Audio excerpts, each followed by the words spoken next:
ये रहा guys Infinix का latest budget 5G phone note series का फोन है और इस फोन में कुछ कमाल के फीचर्स भी हैं जो इस प्राइस में दिए गए हैं वो उस फोन को बहुत ही अपीलिंग बना सकते हैं। बट एज ऑलवेज कोई फोन परफेक्ट नहीं होता है, यहाँ पे भी कुछ फ्लॉज हैं। जस्ट आपको ये देखना है क्या उन फ्लॉज से आपको कोई प्रॉब्लम होती नहीं होती है।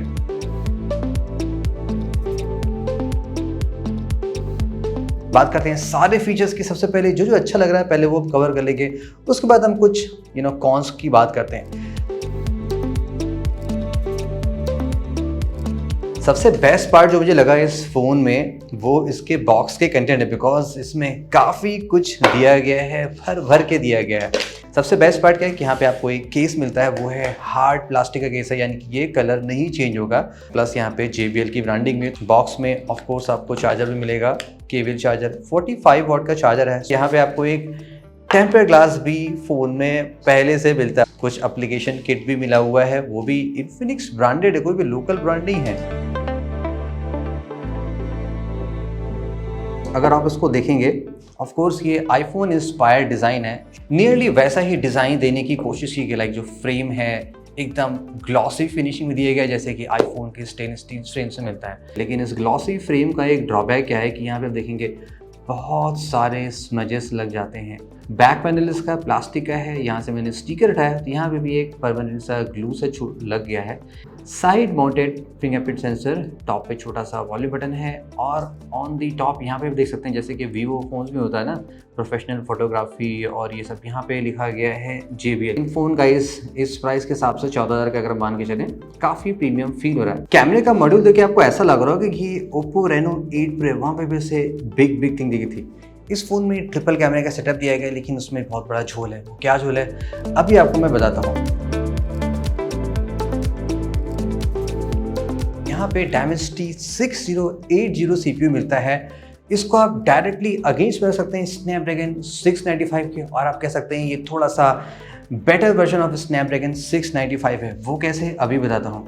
जैसे कि इसमें आप नॉर्मली यूज़ करेंगे ना तो ये मुझे 695 से थोड़ा सा बेटर फील हुआ। लाइक फ्लूइडिटी इसकी बहुत ही अच्छी है, ज़रा सा भी लैग नहीं फील हो रहा है, परफॉर्मेंस इसकी काफ़ी कूल मिली है। और इवन अगर आप बेंचमार्क कंपेयर करेंगे ये आपको या तो 695 के बराबर मिलेगा या उससे थोड़ा सा ज़्यादा मिल सकता है। लेकिन जो 695 के कॉन्स थे, जैसे कि आप वहाँ पे जस्ट 1080p वीडियोज़ ही प्ले कर सकते हैं यूट्यूब में, यहाँ पे थोड़ी सी फिक्स कर दी गई है। आप 1440p के वीडियोज़ प्ले कर सकते हैं, प्लस आप 1440p रेजोल्यूशन की वीडियो रिकॉर्ड भी कर सकते हैं। ये एक मेजर इंप्रूवमेंट दिया गया है बजट फोन्स में जो भी 695 यूज़ करते हैं। प्रो परफॉर्मेंस की बात करें तो हमने इसमें BGMI भी टेस्ट कर लिया है। सेटिंग्स भी आपको काफ़ी बढ़िया मिलती है जो इस प्राइस में मिलनी चाहिए, और बेटर देन 695 भी आप मान सकते हैं। गेमिंग भी बहुत ही स्मूथ चली जो इस प्राइस में चलनी चाहिए। आई थिंक उससे थोड़ा बेटर ही है, कोई भी लैग वैग नहीं मिला अगर आप ऑप्टिमल सेटिंग में प्ले करते हैं। हीटिंग में भी कोई इशूज़ नहीं थी, लाइक कोई भी ऐसा नॉर्मल हीट नहीं हुआ। यस, यहाँ पे अभी 44-42 डिग्री चल रहा है तो उस हिसाब से थोड़ा सा हीट फील होता है, लेकिन इंडोर में गेम प्ले करते तो मुझे ऐसा कुछ नोटिस हुआ नहीं। इसकी फ़ोन में ऐसी कुछ क्रेजी हीटिंग है।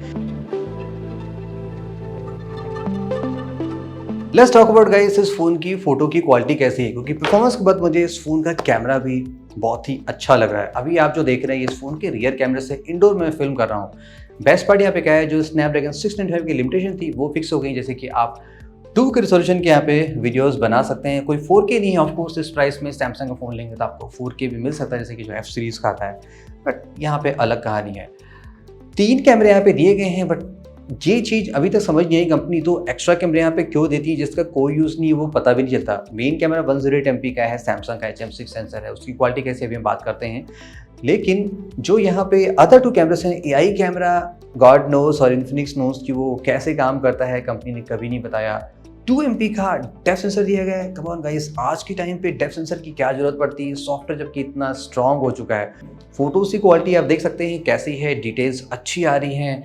सैमसंग का सेंसर है, ओमनी विजन नहीं है जो कंपनी ने यहाँ पे स्विच किया, इसके थ्रू आप थोड़े से बेटर शॉट ले सकते हैं। कलर कंट्रास्ट अच्छा है, डायनेमिक रेंज भी आउटडोर में मुझे ठीक ठाक लगी, कोई ऐसी प्रॉब्लम लगी नहीं। डिटेल्स भी अच्छे आ रहे हैं। थोड़ा सा अननेचुरल फील हो सकता है समटाइम कुछ कलर में, जैसे कि ग्रीन है तो वो थोड़ा सा लाइक बहुत ज़्यादा वाइब्रेंट ग्रीन हो जाता है, तो वो एक प्रॉब्लम यहाँ पे आपको फेस हो सकती है। स्लाइटली इंडोर एनवायरनमेंट लेते हैं आर्टिफिशियल लाइट में, वहाँ पे भी फोटोज ठीक है, नॉइस लेवल बहुत ही कम है because of the 108 MP sensor जो यहाँ पे यूज़ किया गया है, वो भी ठीक है। कंप्लीट लो लाइट में भी यहाँ पे परफॉर्मेंस काफ़ी अच्छी मिलती है। Also on the video capability, आप तो इंडोर में आपने रिकॉर्डिंग देख ही ली, यहाँ पे कोई भी ओएस का सपोर्ट नहीं है। सो थोड़ा सा आप आउटर के भी शॉट देख सकते हैं कि क्वालिटी कैसी है। आई थिंक 2K रिकॉर्डिंग हो रही है, वो ओके है। इस प्राइस में 4K के भी फ़ोन मिल जाते हैं, जैसे मैंने आपको पहले बताया था। उस टर्म्स में भी ये ठीक लगा।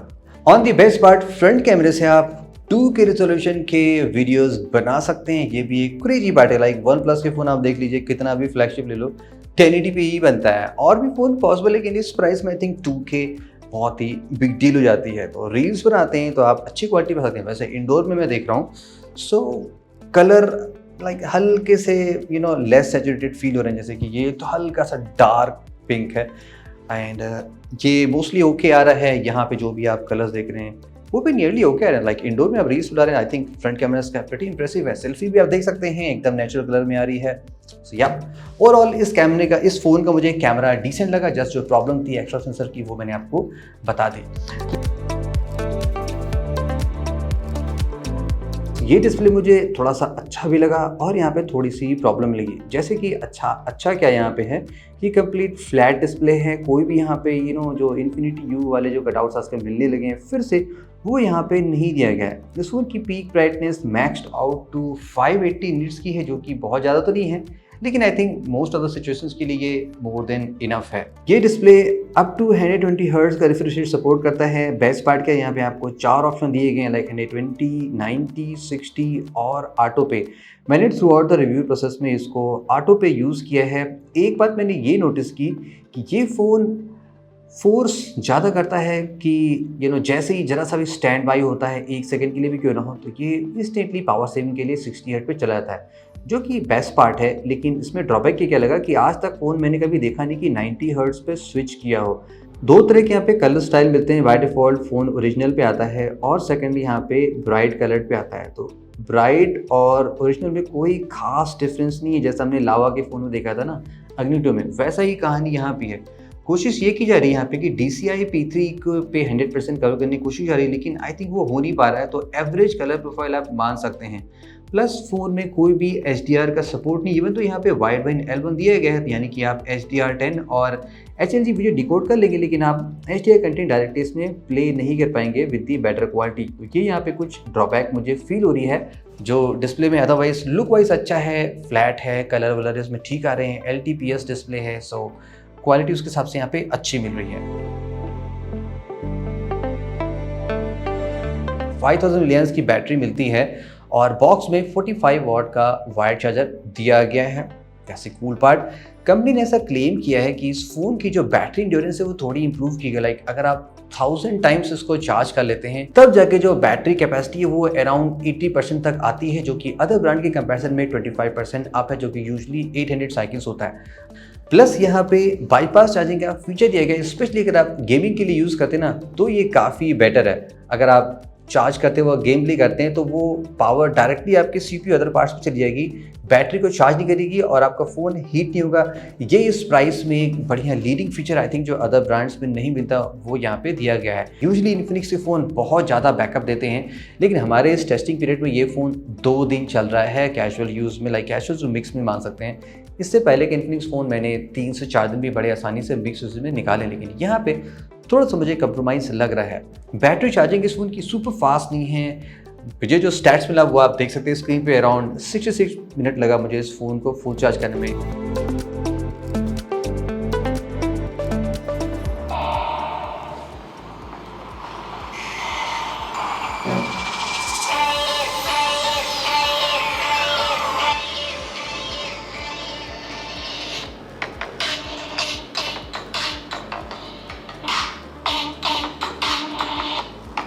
क्विक स्पीकर डेमो आपने देख लिया। यहाँ पे साउंड बाई JBL है और तो ये अच्छा ऑप्शन है, लेकिन जैसी मेरी एक्सपेक्टेशन थी ना, मुझे वैसा इसमें आउटपुट मिला नहीं। देखिए वैसे इस फ़ोन का ड्यूअल स्पीकर दिया गया स्टीरियो है, वो बेस्ट पार्ट है। यहाँ पे क्लियर हाइज़ है, क्लीन मिड्स हैं, बेस की तो बात करने की ज़रूरत नहीं है ज़्यादा, वो मुझे एवरेज लगा। उस टर्म्स में ठीक है, वो भी फुल वॉल्यूम में सुनने में। लाउडनेस और ज़्यादा हो सकती थी, लेकिन मुझे वैसा यहाँ पे फील नहीं हुआ।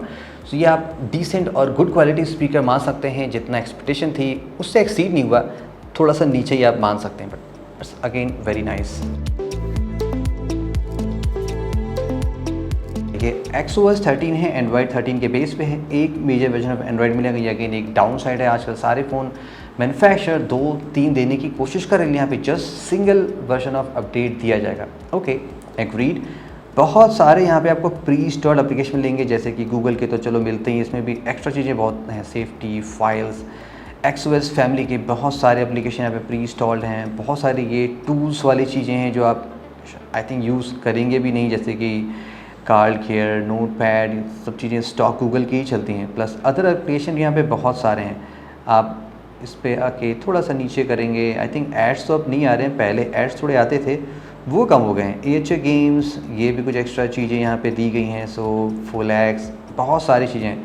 इस साइड स्वाइप करेंगे तो आपको गूगल नाउ फीड तो नहीं मिलता है, लेकिन आपको जो न्यूज़ वाले सेक्शन है वो सारे मिल जाते हैं। पोर्नोग्राफी कंटेंट यहाँ पे काफ़ी कम हो गए हैं, लाइक जो वाहियात तरह की न्यूज़ आती थी, ये देखो अपने आप आ गया शार्प न्यूज़, मैंने कुछ किया भी नहीं।